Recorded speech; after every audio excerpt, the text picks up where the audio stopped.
Welcome guys. இன்றைக்கி நம்ம வீடியோவில் ஷோல்டர் ஜாயிண்ட்டோட பயோமெக்கானிக்ஸ்ட்டை ரொம்பவே டீட்டெயிலாக பேச போகிறோம்.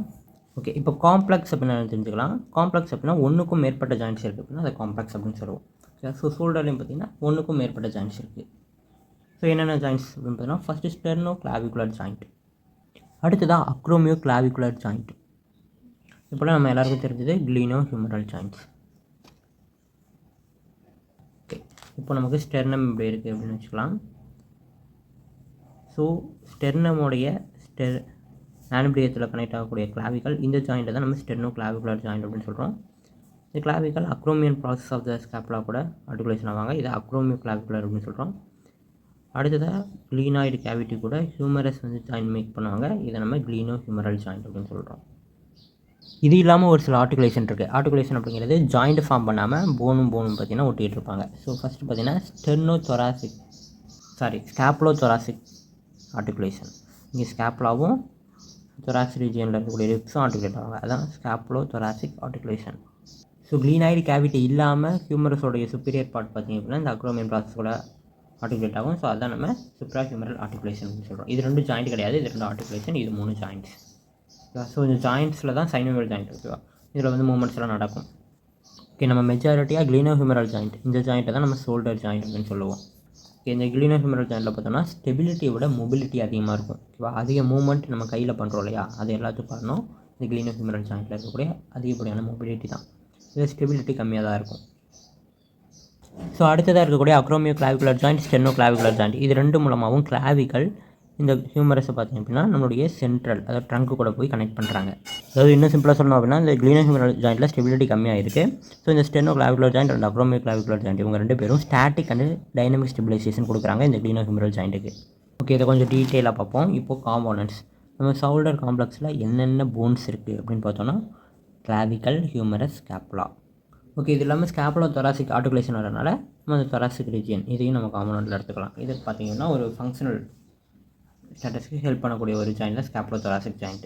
ஓகே, இதில் என்னென்ன ஜாயிண்ட் வரும் அப்படின்னா acromioclavicular joint, glenohumeral joint, அதே போல் sternoclavicular joint and scapulothoracic joint. Okay, இதில் ஃபஸ்ட்டு நம்ம ஸ்டெர்னோ கிளாவிகுலர் ஜாயிண்ட்டை பற்றி டீட்டெயிலாக பேசலாம். இந்த ஸ்டெர்னோ கிளாவிகுலர் ஜாயிண்ட் பார்த்தோம்னா பிளேன் வெரைட்டியை சேர்ந்தது சைனோவியல் ஜாயிண்ட்டு. நம்ம கிளாவிக்கல் ஃபார்ம் பண்ணக்கூடிய ரெண்டு ஜாயிண்ட்டுமே பார்த்தீங்கன்னா பிளேன் வெரைட்டியை சேர்ந்தது தான். இந்த ஸ்டெர்னோ கிளாவிகுலர் ஜாயிண்ட்டில் பார்த்தோன்னா 3 ரொட்டேட்டரி டிகிரிஸ் ஆஃப் ஃப்ரீடம் இருக்குது, அதே போல் 3 டிகிரிஸ் ஆஃப் டிரான்ஸ்லேட்டரி மோஷன் இருக்குது. ஸோ 3 ரொட்டேட்டரி டிகிரியில் பார்த்தோன்னா நம்மளோட கிளாவிக்கல் எலிவேட் ஆகும், மேலே வரும், ரொட்டேட் ஆகி மேலே வர்றது, அதே போல் கீழே போகும், அதை நம்ம டிப்ரெஷன் அப்படின்னு சொல்லுவோம். So elevation and depression. அதே போல் முன்னாடி வந்துச்சு அல்லது பின்னாடி வந்துச்சு அப்படின்னா ப்ரொட்ராக்ஷன், அதாவது நல்லா ஃபுல்லாக ஃபோர்ஸாக வரணும், ரெட்ராக்ஷன். இன்னும் சொல்ல போனோம் அப்படின்னா லேட்ரல் அண்டு மீடியல் ட்ரான்ஸ்லேஷன் அப்படின்னு சொல்லலாம். சிம்பிளாக வச்சுக்கோங்க, இது சுப்பீரியர் அண்டு இன்ஃபீரியர் ரொட்டேஷன், இது மீடியல் அல்லது லேட்ரல் ரொட்டேஷன். அடுத்ததாக ஆன்டீரியர் அல்லது போஸ்டீரியர் ரொட்டேஷன். ஸோ அடுத்ததாக டிரான்ஸ்லேட்டரி மோஷன், இதோட டிகிரிஸ்லாம் பார்த்திங்கன்னா ரொம்ப கம்மியாக இருக்கும். ரேஞ்ச் ஆஃப் மோஷன் ரொம்ப கம்மியாக தான் இருக்கும், வெரி ஸ்மால் இன் மேக்னிடியூட். ஓகே, ஃபஸ்ட்டு பார்த்திங்க அப்படின்னா ஆன்டீரியர் அல்லது போஸ்டீரியர் ட்ரான்ஸ்லேஷன், அதில் சொன்ன மாதிரியே தான் medial and lateral translation, superior and inferior translation. So translation அப்படின்னா நமக்கு ரொட்டேட் எதுவும் ஆகாது, அப்படியே லேட்ரலாக மூவ் ஆகும், அப்படியே ஆன்டீரியராக மூவ் ஆகும், அப்படியே சுப்பீரியராக மூவ் ஆகும். அதுவே ரொட்டேஷனில் பார்த்திங்கன்னா லைட்டாக இது ரொட்டேட் ஆகிட்டு மூவ் ஆகும். ஓகேவா, ஸோ இதான் ரெண்டுக்கும் difference, rotation and translation. Okay, இந்த மோஷனுடைய டிகிரிஸ் பார்ப்போம். ஸோ ஃபஸ்ட்டு எலிவேஷனுக்கு பார்த்தோம்னா அப்ராக்சிமேட்டாக நான் சொல்கிறேன், நமக்கு மேக்ஸிமம் 48 டிகிரி வரைக்கும் போவாங்க. டிப்ரெஷன் பார்த்தோம்னா 50 டிகிரிக்கும் கம்மியாக தான் போவாங்க. ஓகேவா, லெஸ் தென் 50 டிகிரி வரைக்கும் போவாங்க. ஸோ அதே போல் ப்ரொட்ராக்ஷன் பார்த்தோம்னா 50லேருந்து 20 வரைக்கும். நான் மேக்ஸிமம் மட்டும் எழுதுகிறேன் 20 டிகிரி. அதே போல் ரிட்ராக்ஷன் பார்த்தோம்னா 20 to 30 டிகிரி. ஆன்டீரியர் ரொட்டேஷன் பார்த்தோம்னா 50 டிகிரி, போஸ்டீரியர் ரொட்டேஷன் தான் 50 டிகிரி, ஆன்டீரியர் ரொட்டேஷன் 10 டிகிரிக்கும் கம்மியாக தான் இருக்கும். Less than 10 degree. ஸோ இவங்க எல்லா இடத்துலையுமே பார்த்தோம்னா கிளாவிக்கல் ரொட்டேட் ஆகும். ஓகேவா, மேலே ரொட்டேட் ஆகுது, கீழே ரொட்டேட் ஆகுது, மீடியலாக ரொட்டேட் ஆகுது, லேட்டரலாக ரொட்டேட் ஆகுது. ஆனால் இதே ஸ்டெர்னோ கிளாவிகுலர் ஜாயிண்ட்டில் பார்த்தோம்னா நமக்கு டிரான்ஸ்லேட்டரி மோஷனில் ரொம்ப கம்மியான டிகிரி தான் இருக்குது. இவன் 10 டிகிரிஸோட கம்மியாக தான் வரும் எல்லா மூமெண்ட்டுமே. ஓகே, இதில் மேனுபிரியம் அதே போல் நம்மளோட கிளாவிக்கல் ஆர்டிகுலேட் ஆகிறாங்க இல்லையா. ஸோ இந்த கிளாவிக்கல் பார்த்தோம் அப்படின்னா கான்கேவாக இருக்கும், கிளாவிக்கல் குழியாக இருக்கும். கிளாவிக்குலோடைய ஆர்டிகுலேட்டிங் சர்ஃபேஸ் கான்கேவ், அதே சமயம் மேனுபிரியத்தோட ஆர்டிகுலேட்டிங் சர்ஃபேஸ் கான்வெக்ஸாக இருக்கும். ஓகே, இந்த ஜாயிண்டில் இருக்கக்கூடிய லிகமெண்ட்ஸ் அப்படின்னு பார்த்துட்டோன்னா 3 லிகமெண்ட் இருக்காங்க. Sternoclavicular ligament, costoclavicular ligament, அதே போல் இன்டர் கிளாவிகுலர் லிகமெண்ட். இங்கே பார்த்தீங்கன்னா நமக்கு ஃபஸ்ட் ரிப்பு வந்துடும். ஸோ இந்த ஃபஸ்ட் ரிப்பு கூட இந்த கிளாவிக்குலர் ஆர்டிகுலேட் ஆகும். ஸோ இங்கே வந்து ஒரு லிகமெண்ட் வந்து கனெக்ட் பண்ணியிருப்பாங்க. ஸோ அதை தான் நம்ம கோஸ்டோ கிளாவிகுலர் லிகமெண்ட் அப்படின்னு சொல்லுவோம். ஸோ ஆர்டிகுலேட் ஆகல, லிகமெண்ட் போய் இது 2 கனெக்ட் பண்ணுறாங்க. அதே போல் இவங்க 2 பேருக்கு இடையில லிகமெண்ட் இருக்குது, அதுதான் நம்ம ஸ்டெர்னோ கிளாவிகுலர் லிகமெண்ட் அப்படின்னு சொல்கிறோம். அதே போல் இந்த சைடு இன்னொரு கிளாவிகுலர் இல்லையா, இந்த கிளாவிகுலர் கனெக்ட் பண்ணுற மாதிரி ஒரு லிகமெண்ட் இருக்குது, அதான் நம்ம இன்டர் கிளாவிகுலர் லிகமெண்ட் அப்படின்னு சொல்கிறோம். இந்த ஜாயிண்ட்டில் பார்த்தோம் அப்படின்னா டிஸ்க் அப்படின்னு ஒரு ஸ்ட்ரக்சர் உள்ளே இருக்குது. ஓகேவா, இன்ட்ரா ஆர்டிகுலர் டிஸ்க் அப்படின்னு சொல்லுவோம். இது ஸ்டெர்னோ கிளாவிகுலர் ஜாயிண்ட் அப்படிங்கிறனால இது ஸ்டெர்னோ கிளாவிகுலர் டிஸ்க் அப்படி கூட சொல்லிக்கலாம். ஸோ இந்த ஜாயிண்ட், இந்த டிஸ்க் பார்த்தோம் அப்படின்னா கிளாவிக்கலுக்கும் மேனுபிரியத்துக்கும் இடையில இருக்கும். ஸோ இங்கிட்டு ஒரு கேவிட்டி, இங்கிட்டு ஒரு கேவிட்டியை ஃபார்ம் பண்ணுறாங்க இந்த டிஸ்க். ஸோ இந்த டிஸ்க் பார்த்தோம் அப்படின்னா ஒரு சென்டர் பாயிண்ட்டாக ஆக்ட் ஆகும். ஸோ இது சென்டர் பாயிண்ட்டாக வச்சு எல்லா மூமெண்ட்டும் நடப்பாங்க. ரொட்டேஷன், அதே போல் ட்ரான்ஸ்லேஷன் எல்லாமே பார்த்திங்கன்னா இதை தான் சென்டர் பாயிண்ட்டாக வச்சு நடக்குது. இது இல்லாமல் நமக்கு ஸ்டெர்னோ கிளாவிகுலர் ஃபைப்ரஸ் கேப்சூல் வந்து ப்ரெசென்ட் ஆகிருப்பாங்க இந்த 2 ஆர்டிகுலேட்டிங் சர்ஃபேஸையும் கவர் பண்ணி. ஸோ ஸ்ட்ரக்சர் அப்படின்னு பார்த்தோம்னா லிகமெண்ட்ஸ், டிஸ்கெல்லாம் ப்ரெசென்ட் ஆகிருக்காங்க. அதே போல் இது ஒரு சைனோவியல் பிளேன் வெரைட்டி. அதே போல் மோஷன், மூமெண்ட்ஸ், கைனமெட்டிக்ஸ் அப்படின்னு பார்த்தோம்னா இதில் 3 டிரான்ஸ்லேட்டரி மோஷன் நடக்குது, அதே போல் 3 ரொட்டேட்டரி மோஷன் நடக்குது. ஓகே, அதே போல் இந்த டிஸ்க்கு, இந்த லிகமெண்ட்ஸ் எல்லாம் என்ன பண்ணுறாங்கன்னா நமக்கு எக்ஸசிவாக எந்த ஒரு மூமெண்ட்டும் பண்ணாமல் பார்த்துக்கிறாங்க. ஸோ எக்ஸசிவ் மூமெண்ட் நடக்குது அப்படின்னா ஆட்டோமேட்டிக்காக டிஸ்லொகேஷனில் போய் லீட் பண்ணிடும். ஸோ எக்ஸசிவ் இன்ட்ரா ஆர்டிகுலர் மோஷனை ப்ரிவென்ட் பண்ணுறதுக்காக தான் இவங்களாம் இருக்காங்க. ஸோ அதே போல் அந்த ஜாயிண்ட்டில் வரக்கூடிய ஸ்ட்ரெஸ்ஸஸ், ரொம்ப நேரம் நம்ம மூவ்மெண்ட் பண்ணுறோம் அப்படின்னா ஸ்ட்ரெஸ் க்ரியேட் ஆகும் இல்லையா. ஸோ அந்த ஸ்ட்ரெஸ்ஸை ரெடியூஸ் பண்ணுறதுக்கும் இந்த டிஸ்க் வந்து அந்த ஃபோர்ஸை ஃபுல்லாக வாங்கிட்டு ஜாயிண்ட்டில் வந்து எந்த ஒரு டிஸ்லொகேஷன் அதெல்லாம் நடக்காமல் பார்த்துக்கிறாங்க. ஓகே, அடுத்த ஜாயிண்ட்டுக்கு போயிடலாம். Acromio clavicular joint. இதுவும் பார்த்தோன்னா ஒரு சைனோவியல் பிளேன் வெரைட்டி. நான் சொல்லிட்டேன், கிளாவிக்கல் ஃபார்ம் பண்ணக்கூடிய எல்லா ஜாயிண்ட்டுமே பிளேன் வெரைட்டி தான். ஓகே, அந்த ஜாயிண்ட் மாதிரியே இந்த ஜாயிண்ட்லேயும் 3 rotation and 3 translation degrees of freedom இருக்குது. ஓகே, இது மட்டும் இல்லாமல் ஸ்கேப்புலாவோட ரொட்டேஷனுக்கு இந்த ஜாயிண்ட் ஹெல்ப் பண்ணுறாங்க. ஸோ ஸ்கேப்புலாவோட ரொட்டேஷனுக்கு தேவையான ரேஞ்ச் ஆஃப் மோஷன் கிடைக்கிறப்ப இந்த கிளாவிக்கல் பார்த்தோன்னா கொஞ்சம் ரொட்டேட் ஆகிட்டு ரேஞ்ச் ஆஃப் மோஷன் அதிகப்படுத்தும். ஸோ அதுலேயும் குறிப்பாக பார்த்தோன்னா டிப்பிங் அப்படின்னு சொல்லுவோம். Anterior and posterior tipping. Tip of the scapula ஆன்டீரியராக வந்துச்சு, அது போஸ்டீரியராக போகுது அப்படின்னா அதுக்கு நம்ம anterior tipping and posterior tipping அப்படின்னு சொல்கிறோம். அதுக்கு இந்த அக்ரோமியோ கிளாவிகுலர் ஜாயிண்ட் ஹெல்ப் பண்ணுறாங்க. இது மட்டும் இல்லாமல் நம்மளோட அப்பர் எக்ஸ்ட்ரிமிட்டியில் இருக்கக்கூடிய ஃபோர்ஸ் எல்லாத்தையும் கிளாவிக்கலுக்கு கொண்டு போகிறதுக்கு இந்த ஜாயிண்ட் ஹெல்ப் பண்ணுறாங்க. ஓகே, இந்த அக்ரோமியோ கிளாவிகுலர் ஜாயிண்ட்லையும் பார்த்தோன்னா டிஸ்க் இருக்குது அப்படின்னு சொல்லலாம். நமக்கு 2 வயசு வரைக்கும் இது பார்த்திங்கன்னா ஒரு ஃபைப்ரோ கார்டிலேஜாக இருக்கும். அப்போதைக்கு டிஸ்க் இருக்காது. அதுக்கப்புறம் தான் நமக்கு ஒரு ஜாயிண்ட் ஸ்பேஸ் க்ரியேட் ஆகிட்டு ஒரு டிஸ்க் டெவலப் ஆகுது. ஸோ ஸ்கேப்புலாவுடைய அக்ரோமியன் ப்ராசஸ், சிமம் கிளாவிக்கல் 2 பேரும் சேர்ந்து இடையில ஒரு டிஸ்க் ஃபார்ம் பண்ணுறாங்க. அதை நம்ம அக்ரோமியோ கிளாவிகுலர் ஜாயிண்ட் டிஸ்க் அப்படின்னு சொல்கிறோம். ஓகே, இது இல்லாமல் என்னென்ன லிகமெண்ட்ஸ் இருக்குது அப்படின்னு பார்த்தோன்னா superior acromioclavicular ligament, inferior acromioclavicular ligament. இது இல்லாமல் கொரக்கோ கிளாவிகுலர் லிகமெண்ட். கொரக்கோ அப்படின்னா கொரக்காய் ப்ராசஸ் ஆஃப் த ஸ்கேப்புலாவையும் கிளாவிக்கலில் 2 பார்ட்டில் வந்து இந்த லிகமெண்ட் ஜாயிண்ட் ஆவாங்க. ஸோ ஒன்று பார்த்தீங்கன்னா ட்ரெப்பிசாய்டு, இன்னொன்று பார்த்தீங்கன்னா கோனாய்டு. ட்ரெப்பிசாய்டு ரிட்ஜ், கோனாய்டு டியூபர்கள், இந்த 2 இடத்துலையும் இந்த லிகமெண்ட் வந்து அட்டாச் ஆகும் வித் கொரக்காய்டு ப்ராசஸ். ஸோ இந்த 3 லிகமெண்ட்ஸ் வித் ஜாயிண்ட் கேப்சூல் எல்லாம் சேர்ந்து அக்ரோமியோ கிளாவிகுலர் ஜாயிண்ட்டை ஃபார்ம் பண்ணுறாங்க. ஸோ இதுலேயும் ட்ரெப்பிசாய்டு ஃபைபர்ஸ் பார்த்திங்க அப்படின்னா ஹரிசாண்டலாக அரேஞ்ச் ஆகிருக்கும். அதே போல் கோனாய்டு ஃபைபர்ஸ் பார்த்திங்க அப்படின்னா வெர்டிகலாக அரேஞ்ச் ஆகிருக்கும். ஓகே, அதே போல் சுப்பீரியர் அக்ரோமியோ கிளாவிகுலர் ஜாயிண்ட்டுக்கு மேலே இருக்கும், இன்ஃபீரியருங்கிறது கீழே இருக்கும். ஸோ இவங்க எல்லோரும் சேர்ந்து ஸ்டெபிலிட்டியை மெயின்டைன் பண்ணுறாங்க. ஓகே, அடுத்ததாக மோஷன்ஸ். அக்ரோமியோ கிளாவிகுலர் ஜாயிண்ட்டில் என்னென்ன மோஷன்ஸ் நடக்கும் அப்படின்னா நம்ம சொல்லிட்டோம் 3 ரொட்டேட்டரி மோஷன்ஸ், 3 டிரான்ஸ்லேட்டரி மோஷன் அப்படின்னு சொன்னோம் இல்லையா. ஸோ 3 ரொட்டேட்டரியில் இன்டர்னல் எக்ஸ்டர்னல் ரொட்டேஷன் அல்லது இதை மீடியல் அல்லது லேட்ரல் அப்படி கூட சொல்லிக்கலாம்.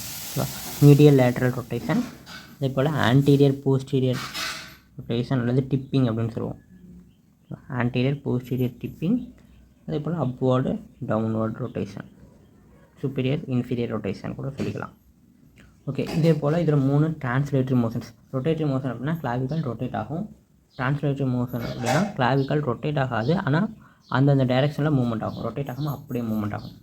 ஆன்டீரியராக போச்சு அப்படின்னா anterior translatory motion, posterior translatory motion, medial lateral translatory motion, superior inferior translatory motion. Okay, இதில் ரொட்டேட்டரி மோஷனுக்கு பார்த்தோம் அப்படின்னா நம்ம வேல்யூ பண்ணுற அளவுக்கு டிகிரிஸ் இருக்கும். ஓகேவா? இன்டர்னல் ரொட்டேஷனுக்கு 20 டிகிரி, எக்ஸ்டர்னல் ரொட்டேஷனுக்கு 60 டிகிரி, ஆன்டீரியர் டிப்பிங்க்கு 30 டிகிரி, போஸ்டீரியர் டிப்பிங்க்கு 40 டிகிரி, அப்வர்டு மோஷனுக்கு 30 டிகிரி, டவுன்வர்டு மோஷனுக்கு 70 டிகிரி. ஓகேவா? இதுலேயும் ஒவ்வொன்றுக்கும் ரேஞ்சஸ் இருக்குது. நான் வந்து அப்ராக்சிமேட் வேல்யூ கொடுத்துருக்கேன். ஓகே, அதுவே டிரான்ஸ்லேட்டிவ் மோஷன் எல்லாமே பார்த்திங்கன்னா மினிமலாக இருக்கும். அதை வந்து நம்ம 10 டிகிரிக்கும் கம்மியாக தான் இருக்கும். ஓகே, அடுத்ததாக க்ளீனோஹியூமரல் ஜாயிண்ட்டுக்கு வருவோம். ஸோ இங்கே யார் யார் ஆர்டிகுலேட் ஆவாங்க அப்படின்னா ஸ்கேப்லாவுடைய க்ளீனாய்டு கேவிட்டியும் அதே போல் ஹியூமரஸோடைய ஹெட்டும் ஆர்டிகுலேட் ஆவாங்க. ஸ்கேப்லாவுடைய க்ளீனாய்டு கேவிட்டி, ஹியூமரஸோட ஹெட்டு, 2 ஆர்டிகுலேட் ஆகி ஃபார்ம் பண்ணுற ஜாயிண்ட் தான் க்ளீனோஹியூமரல் ஜாயிண்ட். ஓகே, இந்த க்ளீனாய்டு ஃபோர்ஸாவுடைய ரேடியஸ் பார்த்திங்கன்னா கம்மியாக தான் இருக்கும் ஆரம்பத்தில். ஸோ இந்த ரேடியஸை இன்க்ரீஸ் பண்ணுறதுக்காக, க்ளீனாய்டு ஃபோர்ஸோட ரேடியஸ் இன்க்ரீஸ் பண்ணுறதுக்காக ஆர்டிகுலர் கார்டிலேஜ் வந்து அங்கே ப்ரெசென்ட் ஆகிருப்பாங்க. கார்டிலேஜ் இல்லை அப்படின்னா அந்த ரேடியஸ் ரொம்ப ரொம்ப கம்மியாக இருக்கும். ஸோ அது எப்படி ஆர்டிகுலர் கார்டிலேஜ் வந்து கரெக்டாக இது பண்ணுறாங்க அப்படின்னா அவங்க சென்டரில் தின்னாக இருப்பாங்க, ஓகேவா, பெரிஃபெரியில் திக்காக இருப்பாங்க. ஸோ அதனால் நமக்கு நல்ல ஒரு ரேடியஸ் அதிகமாக கிடைக்கும். சென்டரில் திக்காக இருக்காங்க, பெரிஃபெரியில் பெரிஃபெரியில் திக்காக இருந்தாங்க அப்படின்னா அவங்களுக்கு நல்ல ஒரு ரேடியஸ் கிடைக்கும் இல்லையா? ஓகே, அதே போல் ஹியூமரஸோட ஹெட்டு பார்த்தோம் அப்படின்னா மீடியலாக, சுப்பீரியராக, போஸ்டீரியராக ப்ரெசென்ட் ஆகிருக்கும். ஓகேவா? ஸோ ஆன்டீரியர் டில்ட் இருக்காது, போஸ்டீரியராக கொஞ்சம் திரும்பி இருக்கும். அதே போல் இந்த ஹெட்டில் 2 ஆங்கிள் இருக்குது, ஆங்கிள் ஆஃப் இன்க்ளினேஷன் அப்படின்னு சொல்லுவோம். அதாவது ஹியூமரஸ் இப்படி வந்து இப்படி திரும்புது இல்லையா? ஸோ இங்கே தான் ஹெட் இருக்கும். ஸோ இந்த ஆங்கிளை தான் நம்ம ஆங்கிள் ஆஃப் இன்க்ளினேஷன் அப்படின்னு சொல்கிறோம். இன்க்ளினேஷன் இது கிட்டத்தட்ட 130 டிகிரியிலேருந்து 150 டிகிரி வரைக்கும் இருக்கும் இந்த ஆங்கிள். அதே போல் ஆங்கிள் ஆஃப் டார்சன் அப்படின்னு ஒன்று இருக்குது. டார்சன் அப்படின்னாலே திரும்பி இருக்குது. ஓகேவா? ஸோ நம்மளுடைய காண்டைல்ஸ் பார்த்தோம் அப்படின்னா இப்படி ஸ்ட்ரைட்டாக இருப்பாங்க, ஆனால் ஹெட்டு பார்த்தோன்னா கொஞ்சம் டில்ட் ஆகி இப்படி இந்த சைடு திரும்பி இருக்கும். ஸோ அப்போது இந்த இதுக்கும் ஆங்கிள் வச்சோம் அப்படின்னா இதுதான் ஆங்கிள் ஆஃப் டார்சன் அப்படின்னு சொல்லுவோம். ஸோ இது கிட்டத்தட்ட 30 டிகிரி இருக்கும். அதே மாதிரி இது ஆன்டீரியராக இருக்காது, போஸ்டீரியராக இருக்கும். போஸ்டீரியராக 30 டிகிரி தள்ளி இந்த ஹெட்டு போஸ்டீரியராக திரும்பி இருக்குது. ஓகே, அடுத்ததான் இந்த க்ளீனோஹியூமரல் ஜாயிண்டில் இருக்கக்கூடிய ஒரு ஸ்ட்ரக்சர் அப்படின்னு பார்த்தோன்னா க்ளீனாய்டு லேப்ரம். நம்மளுடைய க்ளீனாய்டு கேவிட்டி இருக்கு இல்லையா? ஸோ அதோடைய டெப்த்தை இன்க்ரீஸ் பண்ணுறதுக்காக இந்த க்ளீனாய்டு லேப்ரம் பார்த்திங்கன்னா ஒரு வளையல் மாதிரி இப்படி அதை சுற்றி இப்படி ப்ரெசென்ட் ஆகிருக்கும் க்ளீனாய்டு லேப்ரம். ஸோ அதோடைய டெப்த்தை 50% இன்க்ரீஸ் பண்ணுது அப்படின்னு சொல்கிறாங்க. ஸோ இந்த க்ளீனாய்டு லேப்ரம் பார்த்தோம் அப்படின்னா அட்டாச் ஆகிருக்கு. எங்கெங்கே அட்டாச் ஆகிருக்கும்னா க்ளீனோஹியூமரல் லிகமெண்ட்டு கூடயும், அடுத்ததாக லாங் ஹெட் ஆஃப் பைசெப்ஸ் கூடயும் இந்த லேப்ரம் அட்டாச் ஆகிருக்கும். ஓகே, அடுத்ததாக லிகமெண்ட்ஸ் அப்படின்னு பார்த்துட்டோம்னா ஃபஸ்ட்டு இதில் ஜாயிண்ட் கேப்சூல், அதோட ஆர்டிகுலேட்டிங் சர்ஃபேஸை சுற்றி ஜாயிண்ட் கேப்சூல் ப்ரெசென்ட் ஆகிருப்பாங்க. அடுத்ததாக க்ளீனோஹியூமரல் லிகமெண்ட் இருக்குது. So glenohumeral ligament superior, middle, inferior அந்த மாதிரி 3ஆக பிரிப்பாங்க. அடுத்ததாக கொரக்கோஹியூமரல் லிகமெண்ட், கொரகாய்ட் ப்ராசஸையும் ஹியூமரஸையும் கனெக்ட் பண்ணக்கூடிய லிகமெண்ட் தான் கொரக்கோஹியூமரல் லிகமெண்ட். இந்த 2 லிகமெண்ட்டுக்கு இடையில் ஒரு சின்ன கேப் மாதிரி இருக்கும், அந்த கேப்பில் ஒரு கேப்சூல் ப்ரெசென்ட் ஆகிருக்கும். அதை நம்ம ரொட்டேட்டார் இன்டர்வல் கேப்சூல் அப்படின்னு சொல்லுவோம். ரொட்டேட்டார்னு ஏன் வருது அப்படின்னா ரொட்டேட்டார் கஃப் மசில், சுப்ராஸ்பைனடஸ், சப்ஸ்காப்புலரிஸ், இவங்க 2 பேத்துக்கு இடையில் ஒரு சின்ன இன்டர்வல் இருக்கும். ஸோ அந்த இன்டர்வலில் இந்த கேப்சூல் ப்ரெசென்ட் ஆகிருக்கு. ஓகே, அது மட்டும் இல்லாமல் இந்த இன்ஃபீரியரை பார்த்தோம்னா நம்ம 2ஆக பிரிக்கிறோம், ஆன்டீரியர் பேண்டு, போஸ்டீரியர் பேண்டு அப்படின்ட்டு. ஓகே, இது சுப்பீரியராக இருக்கனால ஆன்டீரியர் அண்டு இன்ஃபீரியர் ட்ரான்ஸ்லேஷனை ரெசிஸ்ட் பண்ணுறாங்க. அதே போல் இவங்க பார்த்திங்கன்னா ஆன்டீரியர் ட்ரான்ஸ்லேஷனை 45 டிகிரிக்கு அப்புறம் ரெசிஸ்ட் பண்ணுறாங்க. அடுத்தது ஆன்டீரியர் பேண்ட் பார்த்தோன்னா 45 டிகிரி ஆஃப் அப்டக்ஷனையும் அதே போல் எக்ஸ்டர்னல் ரொட்டேஷனையும் ரெசிஸ்ட் பண்ணுறாங்க.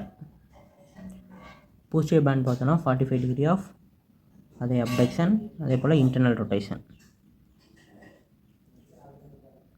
ஓகே, இங்கே இருக்கக்கூடிய பர்சா அப்படின்னு போட்டோன்னா sub acromial Bursa and sub deltoid Bursa. Okay, அடுத்ததாக மோஷன்ஸ் பார்ப்போம். இப்போ க்ளீனோஹியூமரல் ஜாயிண்டில் என்னென்ன மோஷன் நடக்கும்?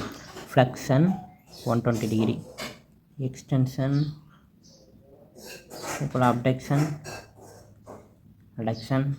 ஓகேவா? So abduction, adduction, external rotation, internal rotation. So இந்த மூமெண்ட்ஸ் எல்லாமே பார்த்திங்கன்னா நம்மளுடைய க்ளீனோஹியூமரல் ஜாயிண்டில் பாசிபிள். ஓகே கைஸ், எனக்கு வீடியோ ரொம்ப லென்த்தாக போயிடுச்சு அப்படின்னு நினைக்கிறேன். இதோட கண்டினியூட்டியை நம்ம நெக்ஸ்ட் பார்ட்டில் பேசலாம். ஓகேவா? ஸோ நம்மளுடைய ஷோல்டர் காம்ப்ளெக்ஸ் இன்னும் முடியல. ஸோ நெக்ஸ்ட் பார்ட்டில் நம்ம இதோட கண்டினியூட்டியை பேசலாம். தேங்க்ஸ் ஃபார் வாட்சிங். டாடா.